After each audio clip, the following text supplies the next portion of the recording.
I'm Jason Whiteley from Inside Texas Politics with Bernadine Steptoe, our political producer at Channel 8, who often works behind the scenes. Of course, you know Bud Kennedy of the Star-Telegram as well, too. Let's talk about the 6th Congressional District. Joe Barton's seat. He didn't anticipate not running, but that selfie of his came out. He bowed out of the race.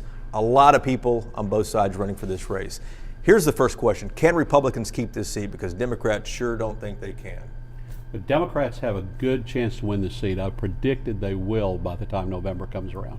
This is the seat that is the closest between Democrat and Republican base vote. It's changed a lot since Joe Barton won.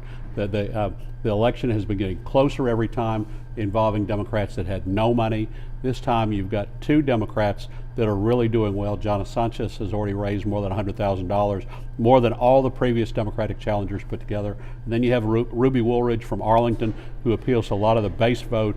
She'll have a lot of support if she winds up getting through the primary. So you have strong Democrats, and then you have Joe's former district director, Ron Wright, running as a Republican. And Ruby got Ruby Faye Woolridge got 100,000 votes last time against Joe Barton. And the district has changed since then. You think this might flip? Well, I mean, you've got so much change in South Fort Worth and in South Arlington and Mansfield area. You've got a lot more Democrats who have moved into that district. It was changing last time. You bring in the you bring in Latino voters in the district. You know, Joe Barton was in favor of the DREAM Act. I don't know if Ron Wright's going to keep that up. Latino voters may be motivated to vote for the Democrat in this district too. Which way is this going to go, Bernadine? Well, it is the most likely race to flip, and if it doesn't, Democrats will probably continue to worry, because if you have it, technically you would think that since it has that Tarrant County vote, that it would stay Republican.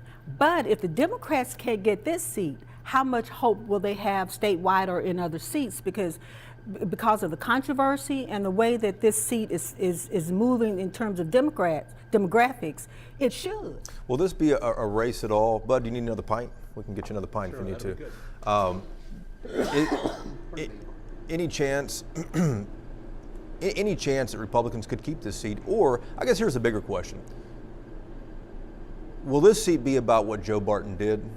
Will this race be about what Joe Barton did, or is this about an open seat? In the general election, if Wright is the nominee, and Jake Ellsey is going to give him a hard run for it out of Midlothian, but if Wright is the nominee, then the Democrats will accuse Wright of being more of the same. And so it'll really be a race for or against Joe Barton if Ron Wright is the Republican nominee.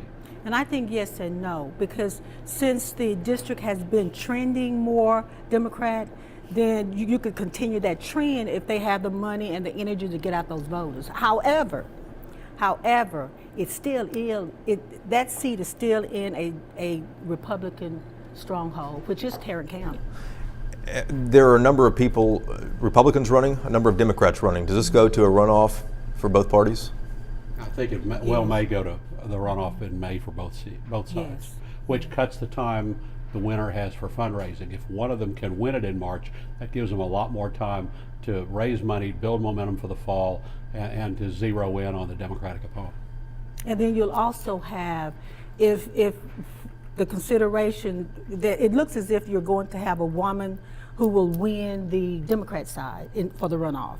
And then The 2 front runners are women. Yes, and then on the Republican side, a man. So again, you're going to have a woman running against a man, which will come into dynamics as well.